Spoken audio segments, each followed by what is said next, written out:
Good afternoon, everybody. Good morning, depending on where you are.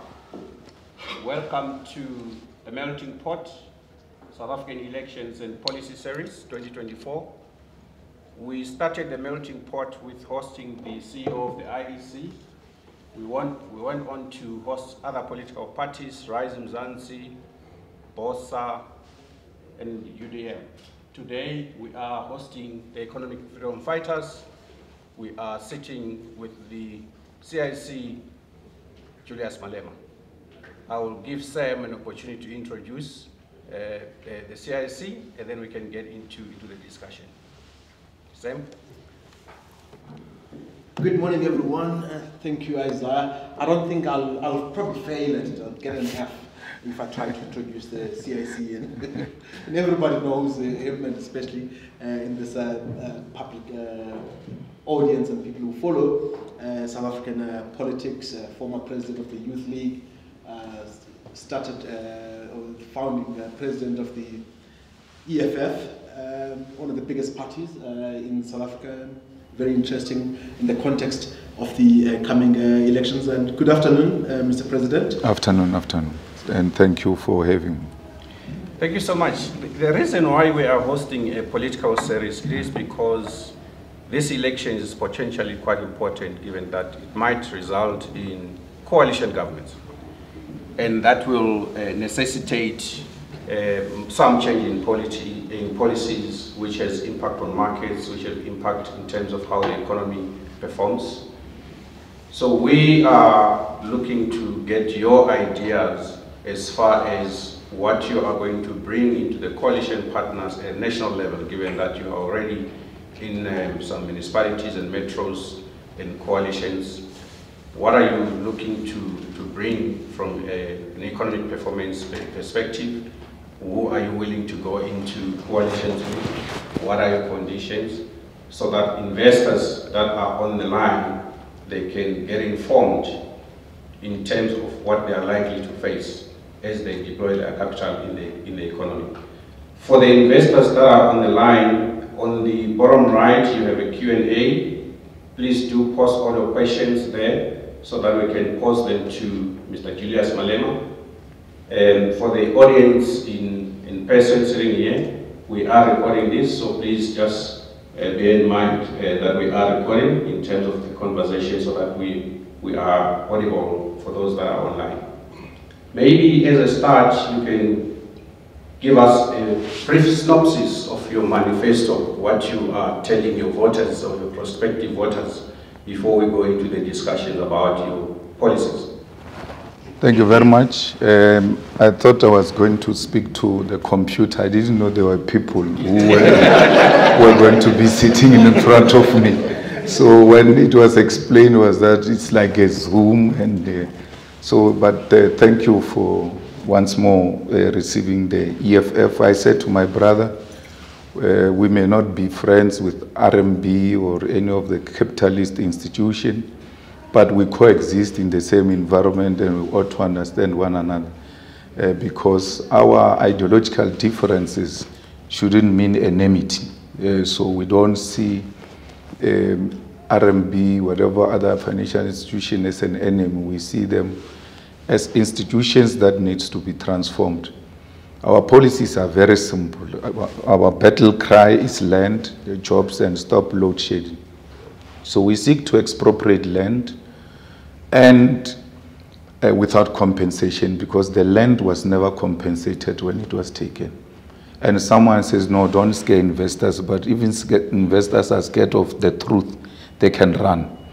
The reality is this land was stolen through the wars of dispossession, and people were killed. And the only way to reverse that pain is to restore the land back into the hands of the people. What happens to these beautiful buildings that are on top of this land? They remain RMB buildings, but this is our land. They should know that their building is sitting on top of our land. And if they decide to do anything on this land, which is not in line with what they occupied the land for, they should seek permission from the state. If they no longer have any use for this land, they should report so to the state so that it can be reallocated to an alternative person who will put this land to use. This will not be done through the army. It will be done through constitutional consultation, because our constitution allows amendments. So if you do, because if all of you, when you argue, you say, follow the constitution. We've got the best constitution in the world. But when we follow the constitution and amend it, it is a problem when it's not favorable. So we want all of the land to be in the hands of the state, so that when the state wants to make an allocation, there is no difficulty. Today, everything else is cheap except the land. It might be very expensive to buy this land and very cheap to build this beautiful building. Why should it be? The land must be available to those who are going to use it, and those who don't use it, they must lose it. Someone says foreign direct investment does not invest where it doesn't own the land. It's not true. All special economic development zones in South Africa, the land is owned by government, and foreign investment put its investment on the land that is owned by government. So it shouldn't be inconsistent argument that no, when the state owns the land, the people will not invest on that land when they are investing on it now. If there is any economic development happening in any big economic development zones, go and check the ownership of that land. It's a state-owned land. We need to do jobs. You cannot do jobs without industrialization. We need to industrialize. Even the Bantustan, the smallest states of black people during apartheid, they had factories. There is no single Bantustan leader, be it Mangope, be it Ntsangwesi, be it whatever, including Utilised. All of them, if you go into their areas, they are industrial sites during apartheid by Bantustan government. Tell me now of any industrialization that has been state-led, and then we complain about jobs. Very rich in minerals. All those minerals are extracted from our land, and they are put on top of a truck to Richards Bay. When you look at that, you say, no, it's chrome. It's not chrome. It's jobs in a truck transported to China to go and do job creation in China. Because that chrome, when processed here, we don't even clean it here. So when processed here, you can imagine how many jobs can be done. So we need state ownership of the mines. So when we say nationalization of the mines, we don't mean we're going to take a mine of Anglo-American and nationalize it. We mean the state must have its own mining company, which will be given preference, especially on profitable minerals. Let's go to Mokopane, for instance. The platinum in Mokopane, Anglo-American is no longer mining. When it gets mining rights, it outsources the mining to other companies. But Mokopane, they are mining it themselves directly. Why? The platinum is just here. It's the most profitable mine of platinum. And that, if was owned by the state, how many jobs were we going to create with that money of that platinum alone? How many social responsibilities can we attend to with that money alone? How do we do that? The state is not driven by profit. The state, with its money, is able to reinvest in the social well-being of our people.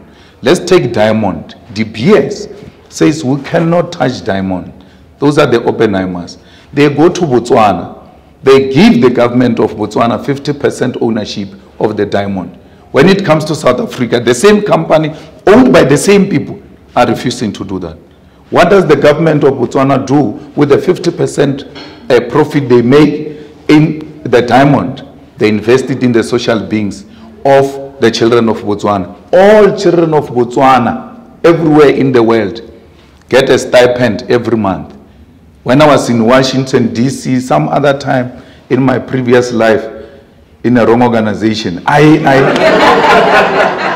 happened to come across the Botswana students and I sat with them. At that time, they were getting 5,000 rand apart from everything else being paid for, 5,000 rand. My mother went to the grave without earning 5,000 rand. Students are given 5,000 rand from minerals. The last point is with regard to load shedding. We are told, leave coal, go for green, go for alternative energy. We're not opposed to that. But we're not going to go for anything new without a base. Coal is our base. And when we break new ground, you can't break new ground without having a base. You consolidate your base and then you break new grounds. If green is going to give me 1,000 megawatts, then I can go and close a coal power station of 1,000 megawatt capacity because I've already developed alternative of 1,000 megawatt. We are made to celebrate nonsense, but people are shutting down power stations, and then from there they don't know where to get an alternative source of energy. We can't allow that. So the same coal that we must not use, we are even given money not to use it, gets into the trucks. Where does it go? Leave China because you hate it. It's going there, that's fine. But it's also going to Germany. It's also going to UK. There was a debate that UK is actually trying to revive one of its biggest coal power stations. They're getting from the same coal that we have signed that we must not use it. As a result, we don't have electricity. Secondly, the power stations must be security national key points. So whoever works there must have a security clearance so that we will not sabotage from that strategic position. But these power stations must be serviced and maintained.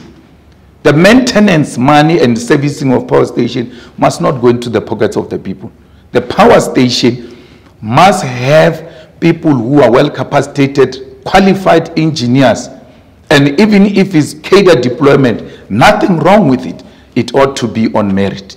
As long as you've got the proper qualification, whether you are ANC or not, get the job. There is a person there who decides that we are going to level 6, stage 6, stage 3, stage 6, stage 1. It's called system controller. Ask one minister of the ANC, do you know who system controller is? They don't know. They just get told we are now going to 6. And they don't have the technical know-how to counter that we are not at a point where we require stage 6. So you do as you are told, because we have got no state capacity to deal with such issues. Those are the key issues that we believe as the EFF, if we address these issues, we'll have a proper country. There is no one here who must say to us, there must not be a state bank. Because a state bank, nationalization of banks means the state must establish its own bank. And they say, no, RMB is going to have a problem. This will lead to the RMB closure. There is a school here called Grindstone, Sundown. There's a public school here called Grindstone High School. There is a school here called St. David's Private School. The public school has not led to the closure of the private school. There is a private hospital. There is a public hospital. The public hospital has never led to the closure of a private hospital. Why would the ownership of a bank, a public bank, lead to the closure of the private banks? The banks are opposed to that because they're exploiting our people.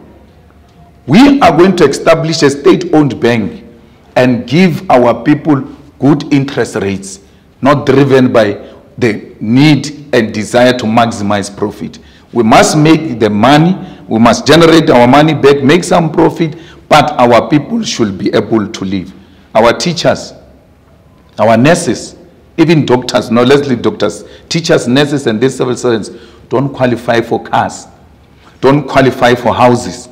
No bank wants to finance them. Doctors, highly educated, 7 years, the biggest car they can drive is Golf 5. Golf 5. That's what they qualify for. Mr. Malema, could I interrupt you there? Are you going to bank with this bank? Are you going to put your own money? Yes. That's where the salaries of the employees of the state are going to be paid from there. The monies of all the departments are going to be banked from there. And we are not going to use any of your money to build a state bank. We already have money in the African bank. The other day I said net bank, and someone was like, I realized, oh yeah, African bank, through the Reserve Bank, we have shares in African bank. So why can't we grow our shares in African bank and ultimately push everyone out and take African bank to be a state bank? Because already we are participating. It's not going to be the first time the state participates in the bank. Why is the state being pushed away? The state is being pushed away because private financial institutions are scared of competition. They thrive through colluding. So effectively, you saying more state-owned companies participating in critical sectors of the economy. One would say, what happened to institutions like the post office, for instance? Isn't that one of state banks that could be operational? Well, the post bank was one of the most alternative options that we could have utilized to establish a state bank. Post office was one of the most useful institutions for us black people, especially the rural masses of our people. They received a lot of services from post office. So when you say technology has advanced and therefore post office has become irrelevant, it's nonsense, because there are private companies now that are doing the job that post office could have done. But the corrupt, the leadership that lacks vision, the leadership that says, but making post office a bank now, how is it going to give me money now? Because those are the people of eating now. They don't have time and the patience to wait. So you need a leadership that has got vision, that will protect the state-owned enterprises and make sure they are led by men and women with the necessary capacity. And where there is corruption, those people must go to jail, irrespective of who they are. So the problem with us is that for the past 30 years, I think we only jailed Tony Ngeni for discount. But with so much corruption, only one name can come up. Corruption is one of the things that collapsed state-owned companies. Yes. What is going to be different under a coalition that you might be part of if you are successful in the upcoming elections in terms of dealing with corruption? We have been talking about it for many years, and different political parties have been talking about it, but nothing much has changed in a visible way. SOEs continue to be run down, and we are not seeing big politicians being jailed. Well, you need to professionalize the civil service. You need people like Mkwanazi, the Commissioner of Police in KZN, who knows that when I'm a policeman, I do police work. I'm not here to impress politicians, whether a politician likes it or not. So we need people who are professionals, who are going to say, this is my responsibility, I love the country, and everybody you employ, you must give them the constitution and the flag and tell them this is what you must be loyal to. Not this other shenanigans. They are here to live. Every 5 years there's going to be someone. The state will remain. Be loyal to the state. We need to arrest. That's the only thing, and we're going to arrest under our government. We're going to run this government, by the way we're running EFF. When you come to EFF events or offices or whatever project the EFF execute, you will not find anyone running around sweating, not knowing what they are doing. Everything is orderly. Everybody knows my job is to do this, from there I go home. We need leadership and decisive leadership. Okay, can I ask Mr. President about the coalition talks? Please educate me. Have you started discussing with other parties that you perhaps will marry up for the coalition government? Do you have a preference for a coalition government? What would your terms be for that negotiation and ultimately the government?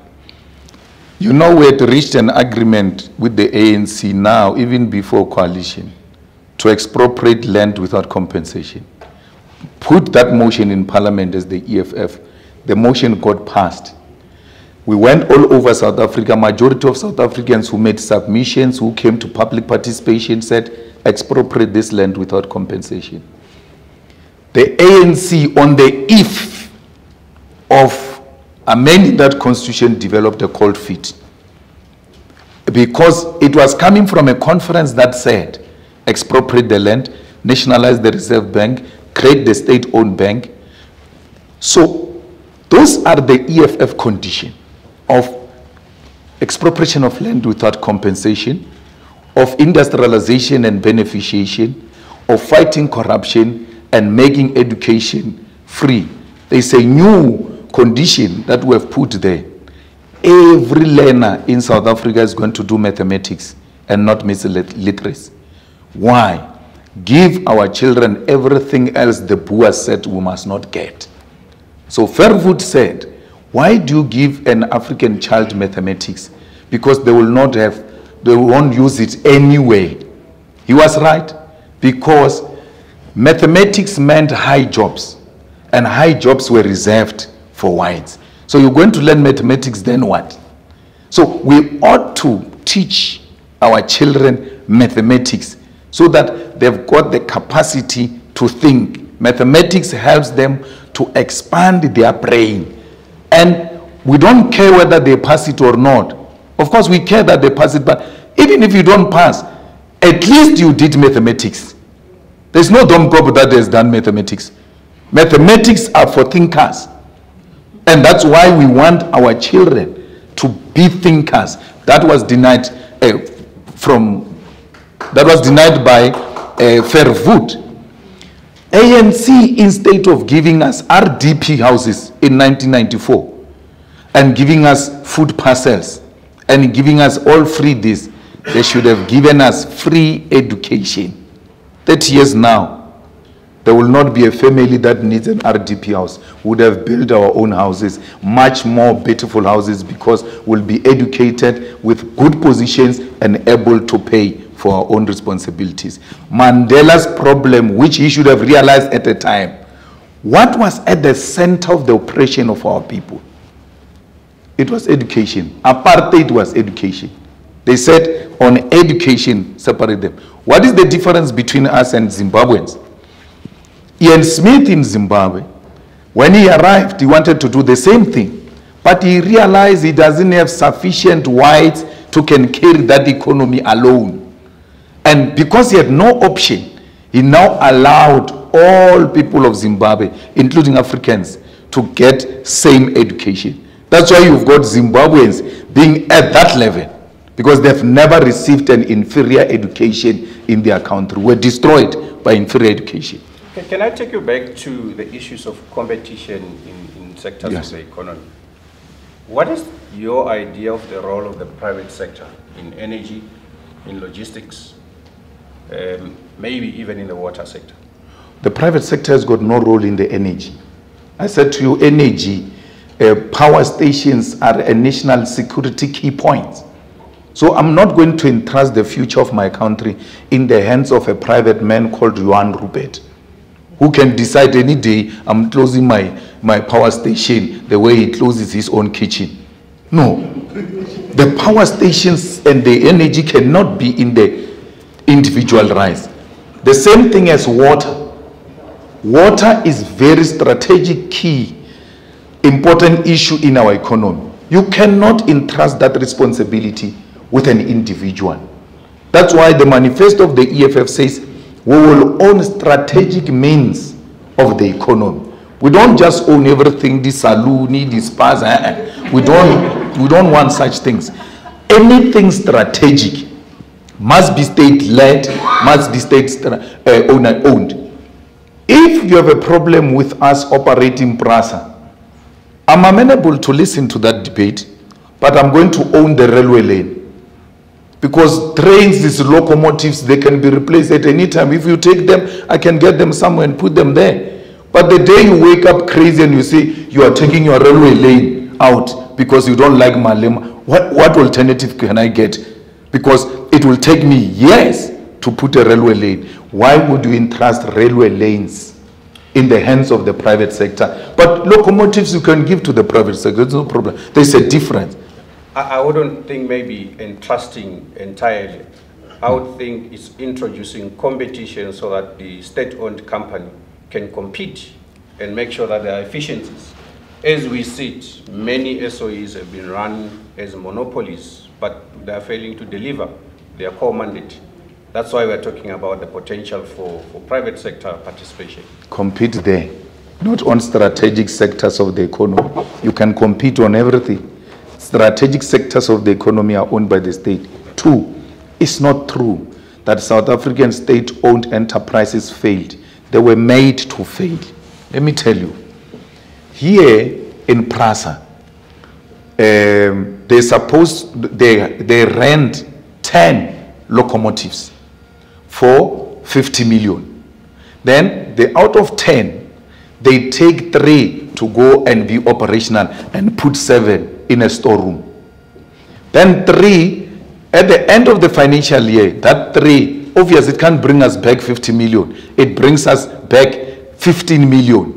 They bring that report to Parliament and say, look at what we have done. We've been renting this, operating these things. This thing is not making money. From 50, we only made 15. They are not telling you, we hired 10, we operated 3. Why? Make it fail so that everybody gets angry. When you say, I want to privatize it, but yeah, of course. Well, how can we spend 50 million and make 15 million? They were sabotaged. They were made to fail. And at the center of that was Praveen, your former boss.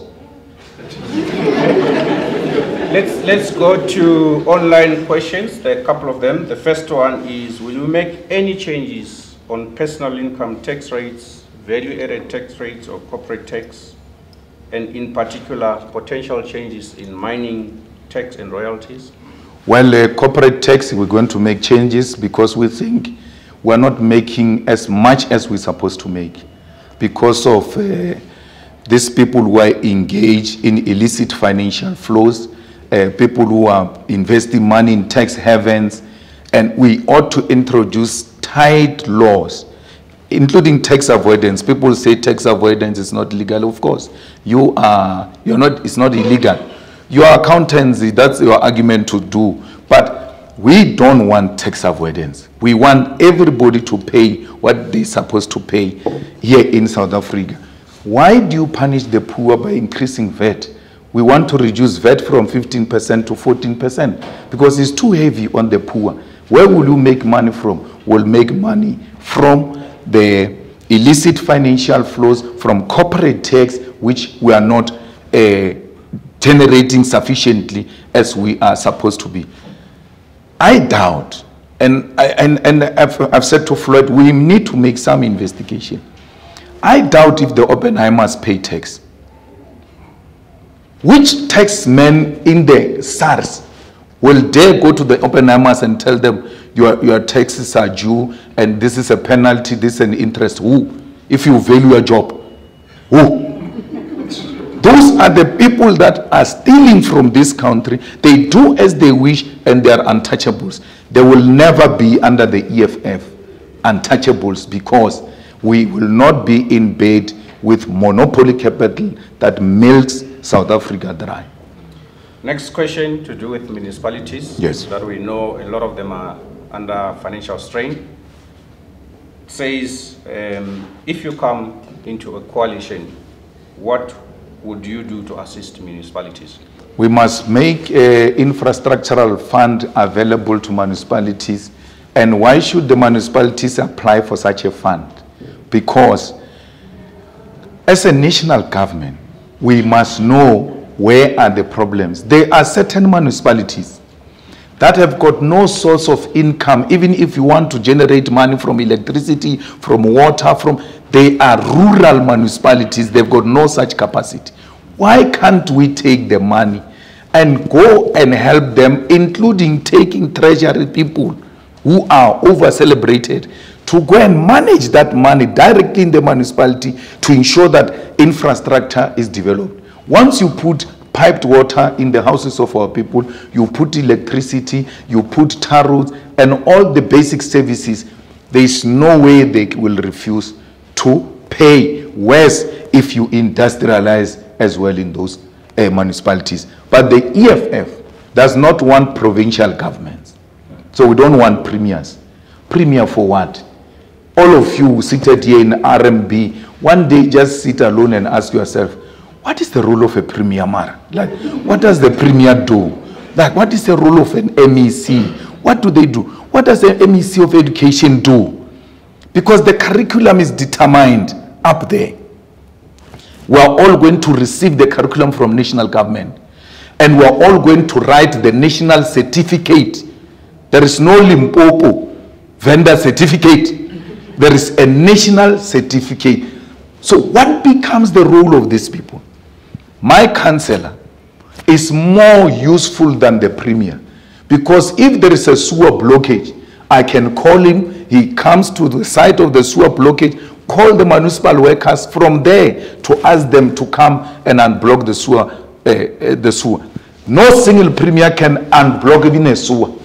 No premier can patch a pothole or MEC. These things are put there for political patronage, of creating positions for each other without any meaning. They must be scrapped. Why do you have deputy ministers? What role does a deputy minister play? Seated in this hall, you are the creme de la creme of our country.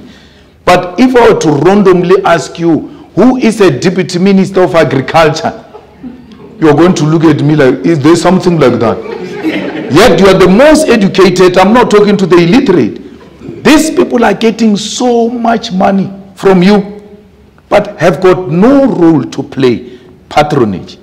Why do you need Minister of Higher Education and then another one of Science and Technology? What is higher education? Higher education is university and TVS.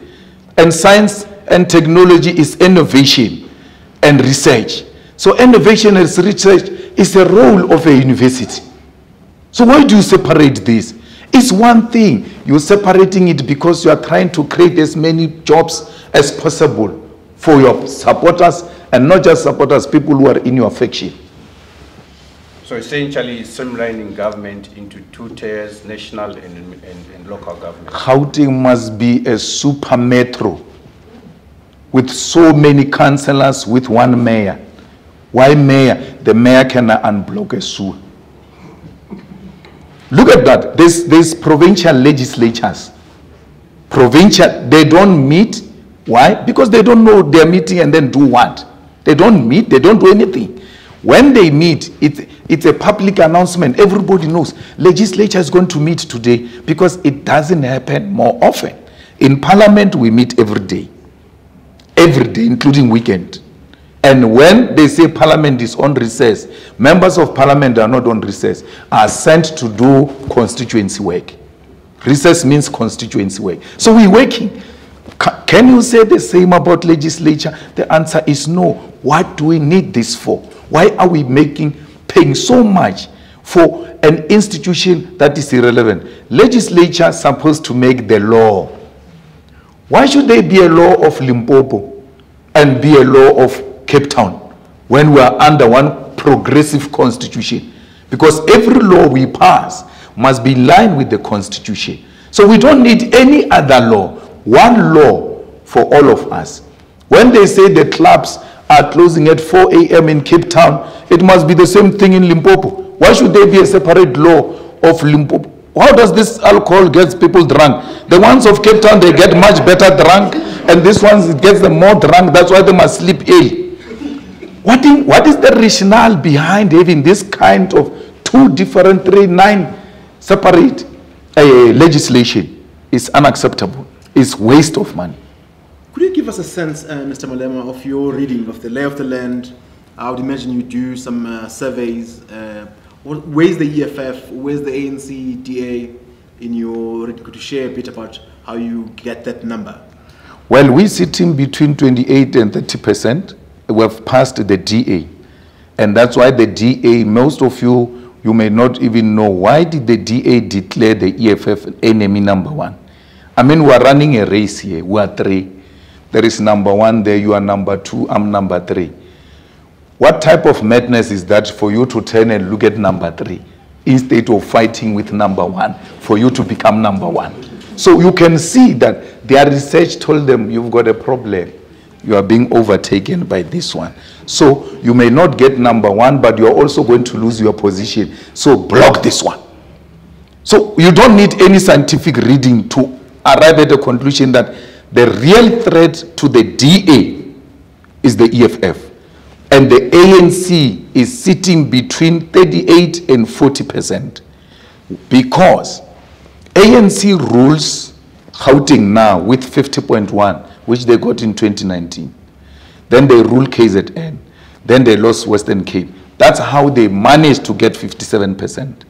If you lose KZN, you lose Western Cape, you lose Gauteng, and hope to get 50% nationally, numbers don't tally.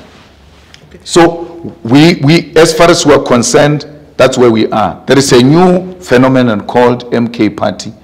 We think it will have an impact in KZN. Could you expand on that? Well, President Zuma, when he was president of the ANC, declined the ANC support everywhere and only increased it in KZN. And when he lost the presidency, the ANC declined everywhere, including in KZN. But it has never declined under Zuma. So President Zuma enjoys a lot of support from KZN. And that's where we think it's going to have an impact. And even when you look at his strategy, he doesn't do what we do. Saturday I'm in Northwest, Sunday I'm in Free State, Thursday I'm in East London. Because we are a national organization.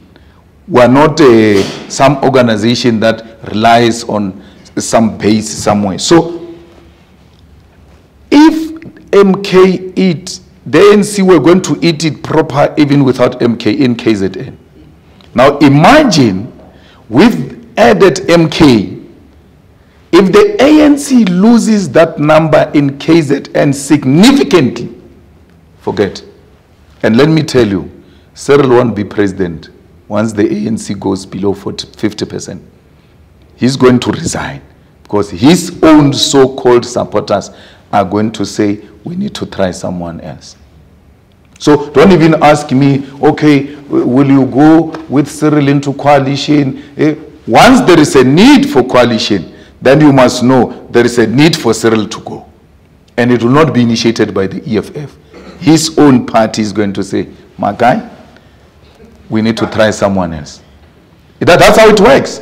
Ruling parties, once they lose position under your leadership, they are the ones who tell you, put it down.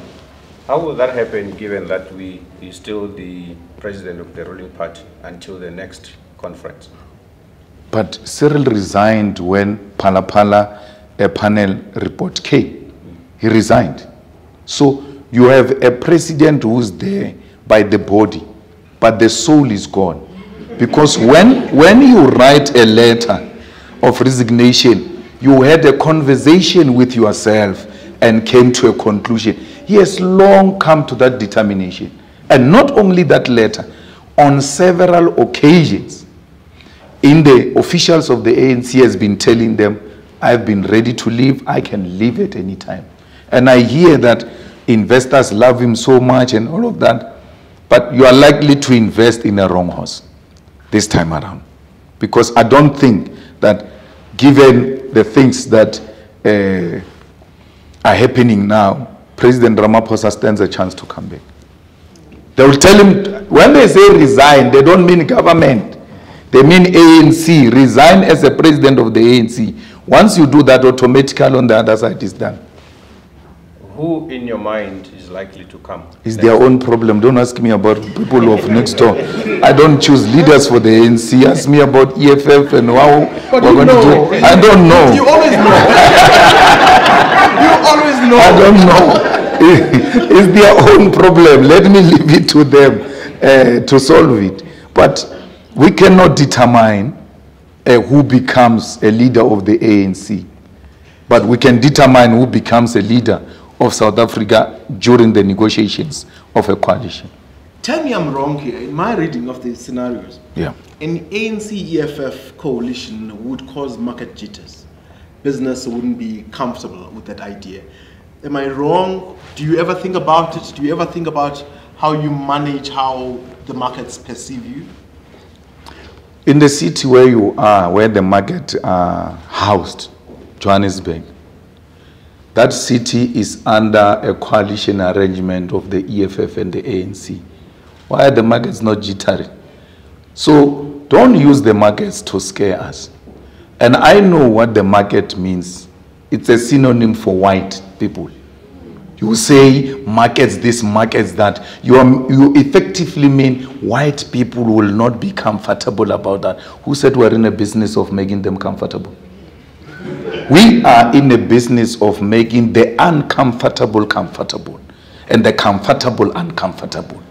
And when you say the comfortable are not comfortable with you, I'm very happy. I'm not in a business of pleasing my oppressor. I'm in a business of pleasing the oppressed. So markets, anyway, markets don't have a problem. Markets buy diamond, blood diamond, in a country that is characterized by war. And they even sponsor that war to make that country unstable so that they can extract as much resources as possible and make more money. Don't talk about markets as if it's some moral people. No. They are the most immoral people. They can do anything for profit. Look, we haven't argued with any of the things you have said because this platform is really about listening to you. You can argue. No. We can argue till the cows come home. No, we're not going to do that, but we want to hear you. Yeah. This is what this platform... Going back to the markets question, yeah. Again, I want to get into your head a little bit. Mm-hmm. When the rand moves to 19, 20, 21, whether or not we agree why and the fundamentals around the political analysis which you gave is a separate issue. There's a practical issue as well, where a government is formed. Does it bother you? This is the reality of the situation, that the rand might lose a little bit. Does it practically now? Well, never mind your politics. Well, our currency is based on the strength of the dollar. So what you do is, if the West and America and UK are not comfortable with what you stand for, you look for alternative markets. As long as your reserves look good and there is infrastructural development, there is safety and security, there is lowered levels of corruption, if not stopping it at all, markets will look at that and say, okay, I may not like the color red, but is the country functional?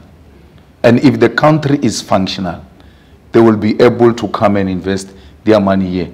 No one wants to come and put money in a country where tomorrow you are told some army general from today owns that place.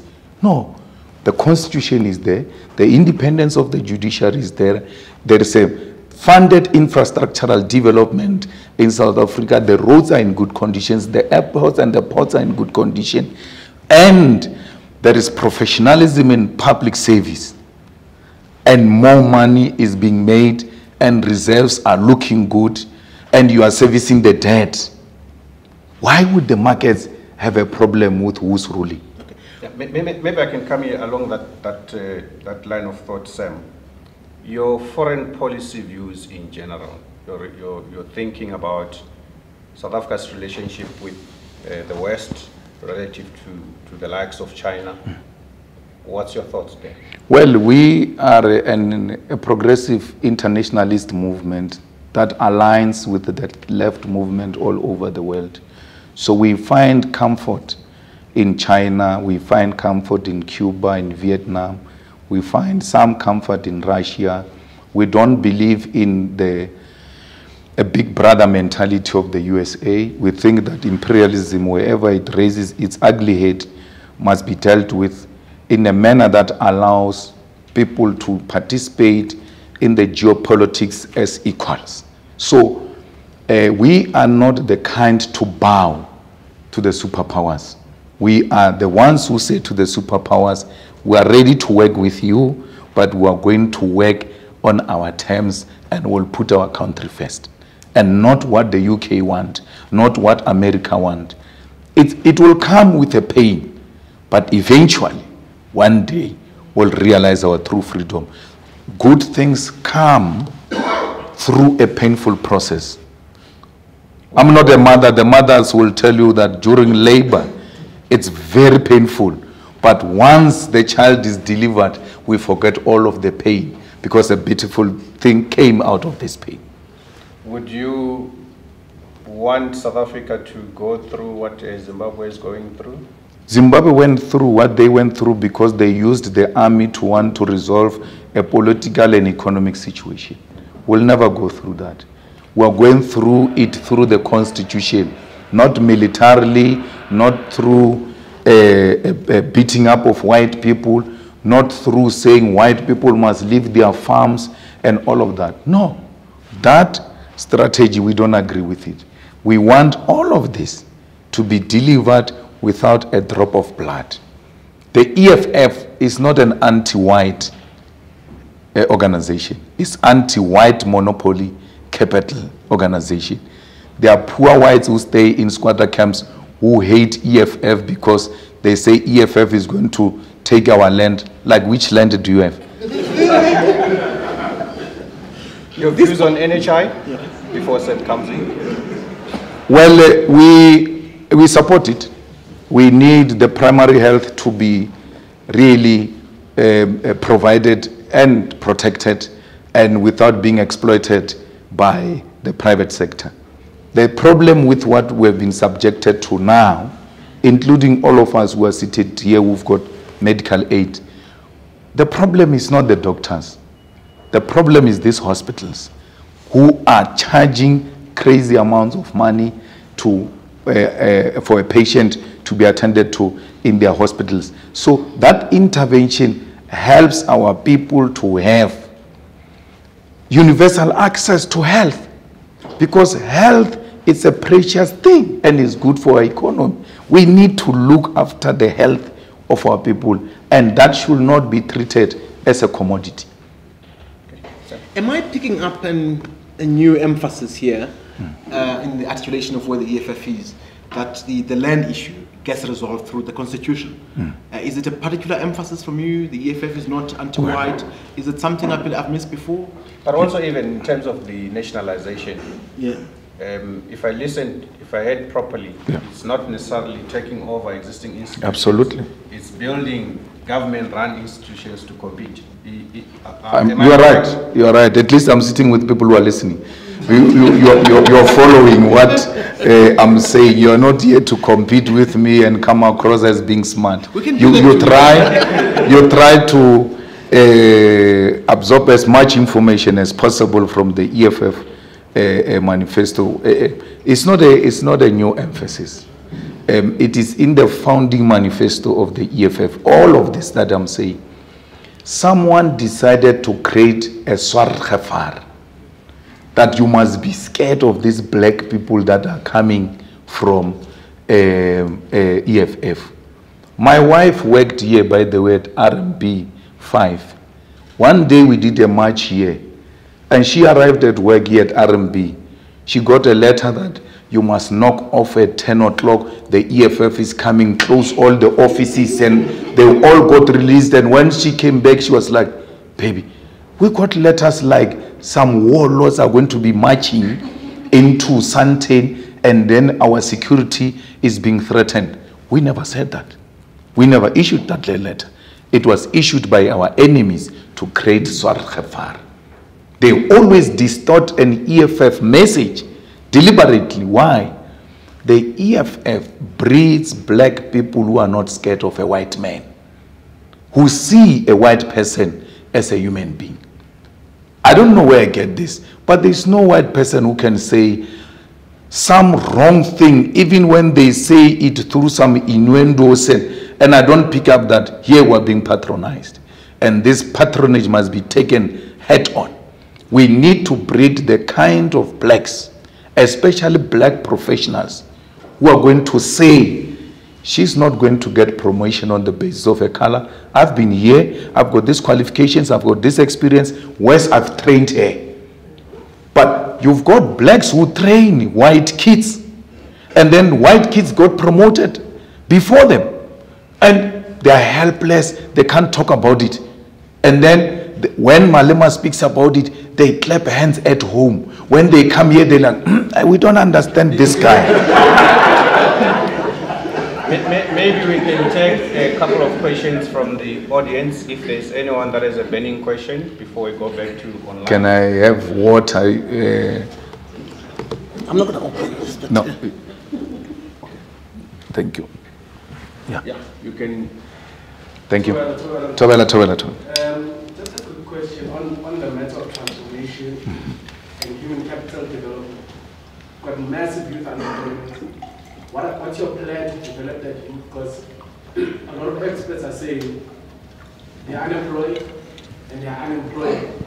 So what's the plan to develop young blacks that are sitting at home to come into corporate, transform? Well, our youth is not entirely correct that it's not employable. There are so many of them who are qualified, and jobs are not available for them. That's why they always say, no, Zimbabweans are taking our jobs. I'm like, I can put these Zimbabweans, all of them, in a bus now and take them back to Zimbabwe. You will still be unemployed. Because these positions that you are qualified for are not necessarily the ones that Zimbabweans are taking from you. So Zimbabweans are taking those kind of jobs there in the farms, in the domestic, which you don't want to do because you are qualified. The issue is to make sure that we re-industrialize and incorporate these young people in those industries. We beneficiate, incorporate them into those institutions. Why is there no institution of higher learning in Groblersdal, which is relevant to the mining sector in Groblersdal? So that when these kids are learning mining, 6 months before they conclude their course, they are taken to practicals into the mining sector, and they get exposure. And the bosses also get exposure to these children. By the time you graduate, they've already seen you, that when, whatever happens, you are coming back here. They don't know us. And they listen to stories that we don't have capacity, we're incapable, we're lazy, we can't do work. So it's not entirely correct. But equally, a country that has not been turned into a construction site, it will never create jobs.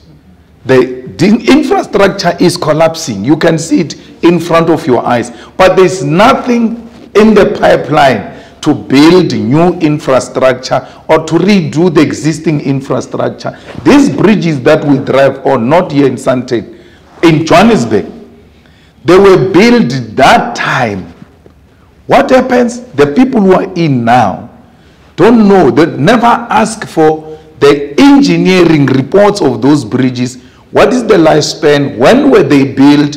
When are they coming to an end? They wait for a bridge to start shaking like this before they know, this bridge is why is it shaking? What's wrong? It has finished its lifespan. That's why it's shaking.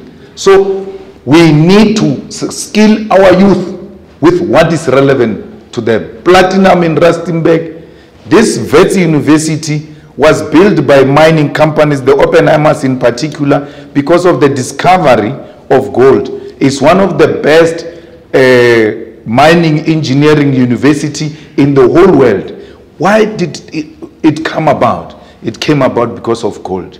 Why is platinum not doing the same in Rustenburg? Why is coal not doing the same in Lephalale? So our youth skills must be directed to what is relevant to the economy, and companies that are agreeing to go and open industries in those areas and give jobs to our people, they must have some incentives. There's no person who can say, oh, no, I will not open a factory there. When we say, come, we give you free water, we give you free electricity, on condition we employ 2,000 young people from this area. They say, what?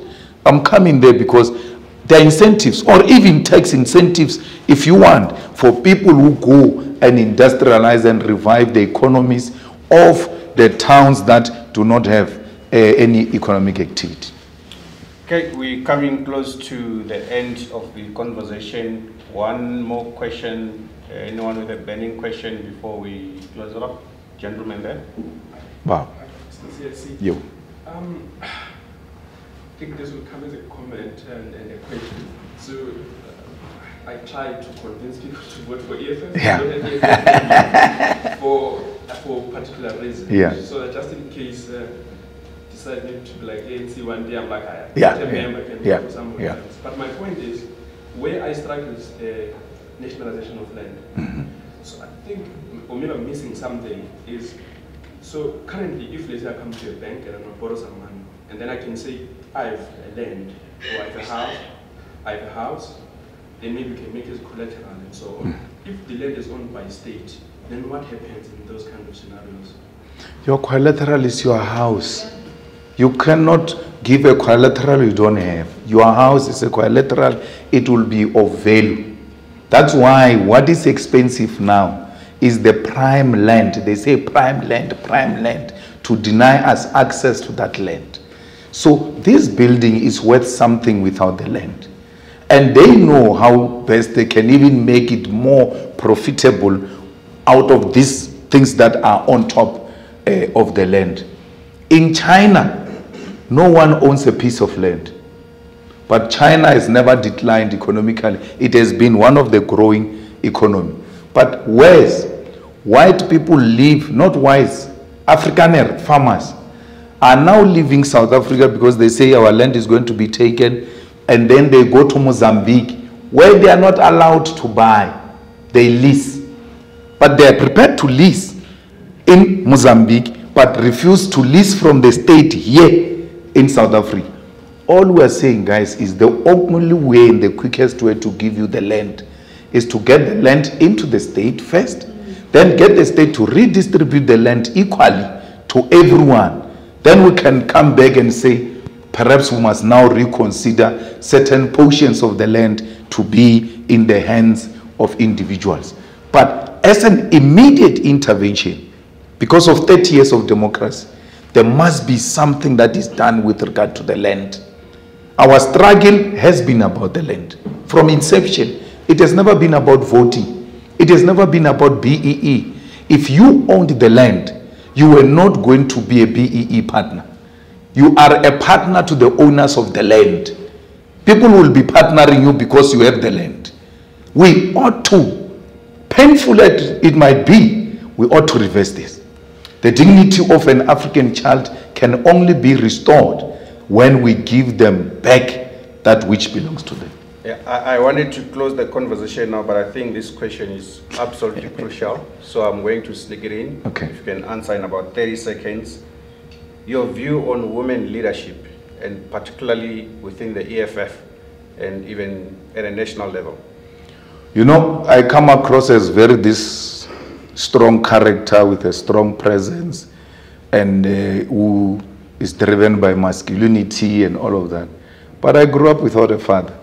I was brought up by 3 women in my life. My mother was epileptic. Because of epilepsy, she couldn't stay in her own house. She stayed with my grandmother. Then my grandmother took over. Then Winnie Mandela. So I don't talk about women leadership in theory. I've seen what women can do. I've seen what women can produce. So women leadership should never even be a question that get to be asked as if we are patronizing or doing women a favor. We must talk about leadership. And in leadership, we know is both male and females and others. Because these days, gender agrees beyond male, female, others. Thank you very much, Mr. Malema, for an exciting There was a lady with her hand. There's no lady who asked the question. Oh, okay. And then you no, but you ask me a woman question and then you don't recognize women. There's a question. There's a question. You are recognized. Oh, thank you for recognizing me. I'm quite passionate about female leadership. Yes. So it's good to know that you subscribe to such. So my question is really an extension of the land discussion. Maybe that's why I decided to Yes. put my hand down. So when you talk about taking back the land, where there's already buildings and developments, right, back into leasehold, I guess, by government, how does the government then beneficiate? So I understand where land is not yet distributed, then it can redistribute to the population. So how does it then benefit from land that is already, sort of, you're taking it back? Is it in a form of levies, or like how does, yeah, I think, let me just... Well, the government does not make anyone pay for the land, rich or poor, but the land must be used. And because the usage of land, it means jobs, it means economic development, it means benefits to the state, because in the absence of the land being used, then the state doesn't make money. So you can't pay yourself because you are the state. This is you, this is your land, let's go and make use of it. In the developed areas, by the way, let's say Johannesburg, yes, if you were to go around and find so much dilapidated, unused buildings, Johannesburg, maybe you like, yeah, the city, let's go to Sandest here where we are told there is no piece of land. Go to each and every street. There is no way you will not find hectares and hectares of abandoned land in Sandest itself. So you're thinking, they're going to take rural land, they will not have access to this land here. There's a lot of it. Unaccounted for, some estates, some disappeared when they was running away from Mandela, that we can't be led by a prisoner, black, we live in South Africa, and they regretted why they left, because that was a big mistake they made. So all of this land will be used to benefit our people and the economy of South Africa. Agricultural land also is very important, because do you know that a lot of people have fenced arable land and they call it game farm? And when you go inside there, there is no game. Not even impala. There's absolutely nothing. Where is the owner of the land? Is in UK. Where I come from, and this I say in public, you are a journalist, you can go. In my township, there used to be a big farm. When we were growing up, we were scared of that white man. We never played next to his farm. We went to occupy that farm. With my branch, we said, we can't say to people they must take the land, you don't take it, let's take this one. The first thing we did was to remove the fence and waited for 3 months to wait for a reaction. And then there was no reaction. And then we went in to cut sites for our brothers and sisters who were staying in the back rooms. We housed, as I speak now, 3,000 families. The owners of the land showed up and said, no, we want to talk to Mr. Malema. Some black guy comes to talk to me. Let me see them. I'm happy to see them. They said, no, this is our father's land, and he left it, he died, he left it with us and all of that. Okay, what are you doing with this land? Because you don't stay here and you have a piece of land here and you don't do anything with it. I know, we're going to do middle income housing, we're just working on the plans. No, you're going to give us half of this. And then you can do middle income houses there. And you have 5 years to do middle income houses there. Otherwise, we're getting in there as well. Then we further agreed that they will put sewer, they will put electricity, they will put water where we occupied as their way of paying back to the community. I'm saying to you, there is too much of land that people died and left, and their children are counting it as part of their assets. They don't even know where that place is and how that place looks like. Look, once we say the state has taken over the land, please, everybody, the owner of the land, must come and redeclare the portion of the land you are occupying and what you are using it for. You're going to be shocked that there are no owners. The last point on the land, there was a road which was built from Rustenburg to Mafike. Those who are from Northwest will know that. They were expanding the road during the time of Tandimudis. So when they were expanding the land, the road, they had to cut some pieces of land from the farms so that they can expand the road. But because the ANC policy says you have to compensate. They are expropriating is allowed, but you have to compensate. They called the Boers and said, the owners of the farms, said, come, tell us how much is your portion, bring the title deed, then we pay you. They said, that's our donation, that's our contribution to the land. Why? They have got no title deeds of the farms they are occupying now. They've got no papers. They will never come back to the state and say, I'm sorry and so I occupy this piece of land and therefore I want to continue with it. Because when you say you are occupying it, you have to produce a proof. The days have been occupying it. And they gave each other farms on the eve of 1994. They said, these guys are coming. We now have to push these things to our sides. There's an EFF guy in Midvan who went to occupy half of an existing farm.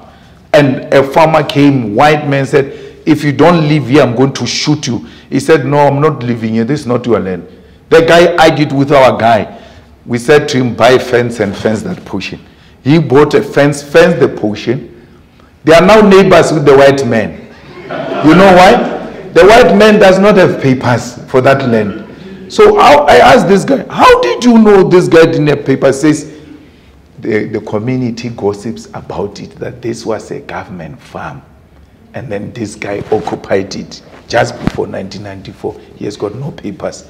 There are a lot of them like that. And that land can be found and must be used for the benefit of our economy and our people. Thank you.